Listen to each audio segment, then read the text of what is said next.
Hello guys, how are you? Hope you all are doing well. Today I'm back with one of the most interesting video. In this video tutorial guys, we will learn how to enable call history on your Windows 11. Okay, so for this guys, first you need to open your Windows settings, hold Windows key button and then press I from your keyboard. It will open your Windows settings. Okay, in the Windows settings, here in the left panel you can get the option privacy and security.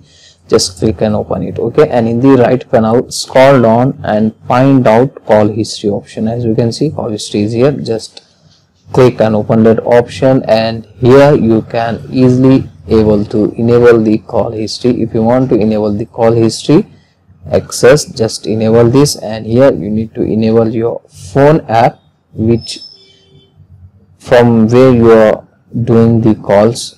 So just you need to enable this option. Also, in case if you want to disable the call history, just you need to disable this option. That's it. Okay, so from here you can easily able to enable and disable the call history on your Windows 11. So that's it for today guys, the short simple video. Hope you enjoy this. If you enjoy, please guys like, share and subscribe to our channel. Thank you very much.